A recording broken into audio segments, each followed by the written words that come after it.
Amines are the bases of organic chemistry, meaning the molecules that have an amine group on them are basic. Amines are the functional group that have single bonds to nitrogen in them and no other functional group on that carbon. So you can't have a double bond to an oxygen on the carbon that has the nitrogen on it. Okay, so if I look at this, I know that carbon has to have 3 bonds and a non-bonding pair. If I look at the 3 nitrogen compounds on the top, it's giving you general formulas for amines. You can see there can be 1 carbon chain on a nitrogen, but remember there has to be 3 bonds to nitrogen, so there have to be 2 hydrogens on there. You can have 2 carbon chains on nitrogens. The 3rd bond is made by a hydrogen. Or you can have 3 carbon chains on nitrogen. No hydrogens on there at all. And of course, on these, there's an unwritten non-bonding pair on each one of those nitrogens. An example of these are down below. I've given you ethylamine, where you can see there's an ethyl group attached to a nitrogen, and then the nitrogen has to have 2 hydrogens on it, so it'll have 3 bonds. And then down below that, there's dimethylamine, and you can see there's 2 methyl groups attached to the nitrogen, and then a hydrogen attached to the nitrogen, so it has 3 bonds. Amines often are the awful smelling compounds.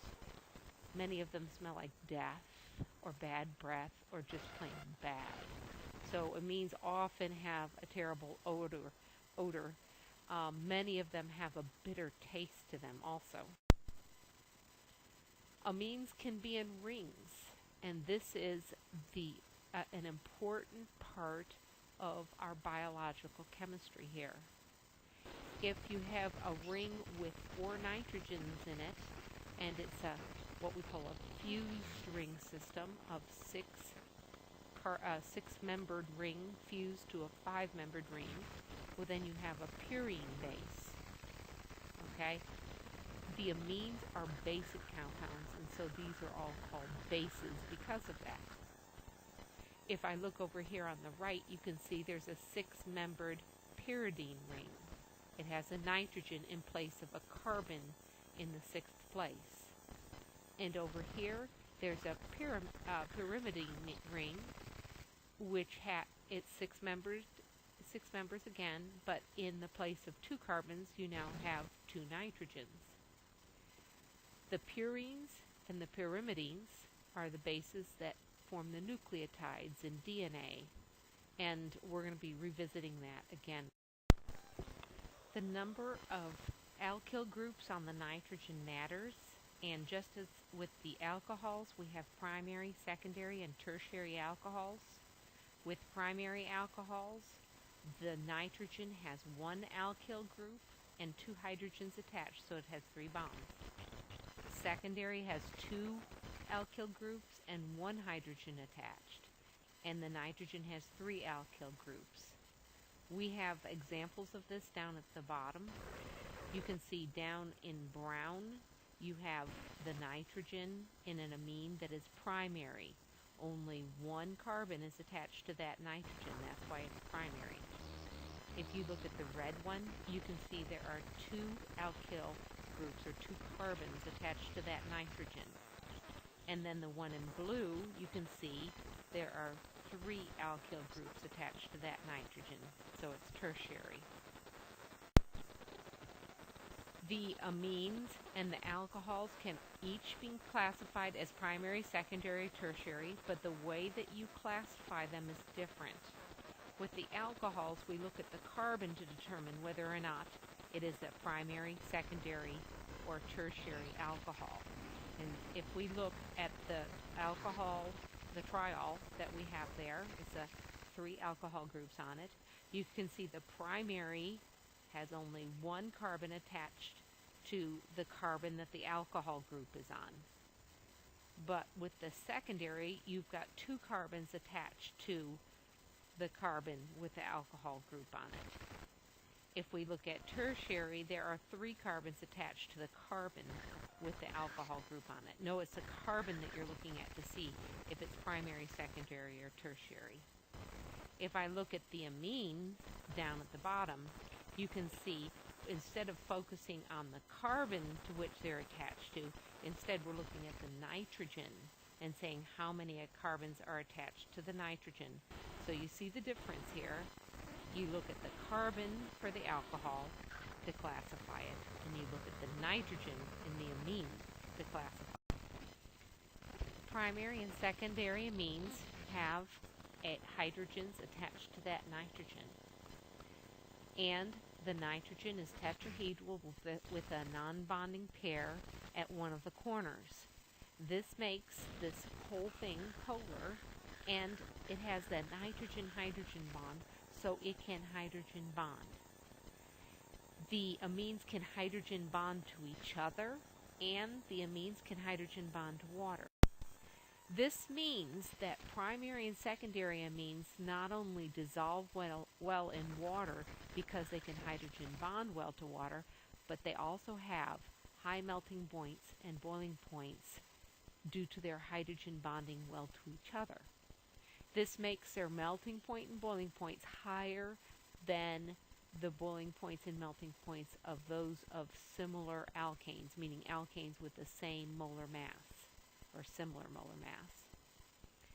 Now, the alcohols have a stronger dipole in the oxygen-hydrogen bond, and so their hydrogen bonding is stronger than what you see in the amines.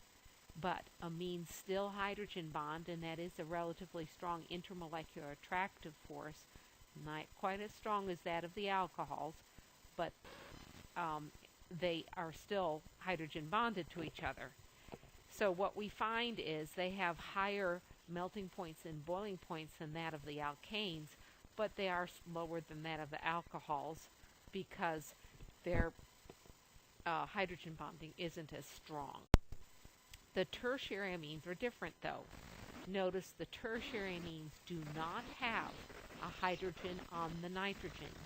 All you have is a polar molecule. So the only intermolecular attractive force of one tertiary amine to the other is dipole-dipole forces.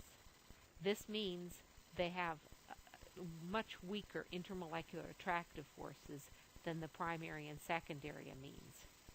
But they're still polar, and they can still hydrogen bond to water, which is shown down here. You can see how the nitrogen will hydrogen bond to a water molecule. This means that the tertiary amines will also dissolve in water, but their melting points and boiling points are going to be almost the same as the alkanes with similar molar masses. An example shown here is that butane and trimethylamine both have about the same molar mass, and you can see their boiling points are very close together.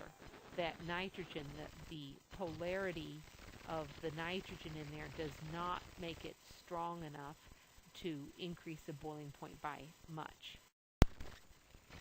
Primary, secondary, and tertiary amines all will react with water. There's no difference there, and they all produce hydroxide in water. This means that amines are bases, and I'm showing you the reaction down below. You can see an amine reacting with water. The nitrogen has a non-bonding pair on it, and it reaches out and grabs a proton off water, leaving the hydroxide behind. So what you see on the right is the amine group with a proton stuck on it. So there's an extra hydrogen and a positive charge on it, and then the hydroxide. Notice it is in equilibrium, so this is a weak base. Very little hydroxide is made, but it is still a base. And all of these nitrogen-containing compounds are bases.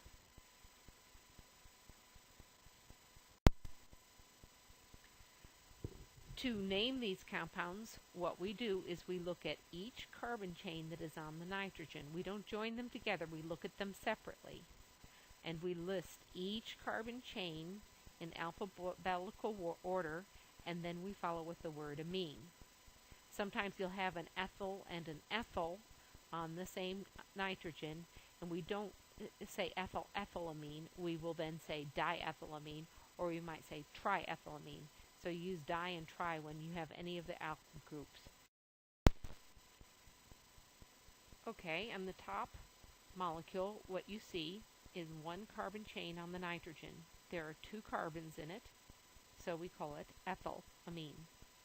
On the next one, we have 2 carbon chains, so we name each carbon chain separately. There is 1 carbon in the carbon chain on the left, and there are 2 carbons in the carbon chain on the right. So we call this methyl on the left and ethyl on the right. So the molecule itself is called ethylmethylamine. We do not join the 2 chains together and call it propylamine because they are not joined together. They're separate. So we have to name each chain separately. If you look at the next molecule, you'll see there are 2 ethyl groups attached to the nitrogen, and so we call it diethylamine. So what I want you to do now is to stop and try to do these problems and then check your answers. Okay, to do this one, you will see that there are 3 carbons in the chain, so now we call this one propylamine. To do the next one, I see there are 2 chains. The one on the left has 5 carbons, and the one on the right has 5 carbons. So we're going to call this dipentylamine. The next one has a 4 carbon chain and a 3 carbon chain. 1 carbon chain. The 1 carbon chain, of course, is methyl, and the 4 carbon chain is butyl. Butyl alphabetically comes first, and so we call it butylmethylamine.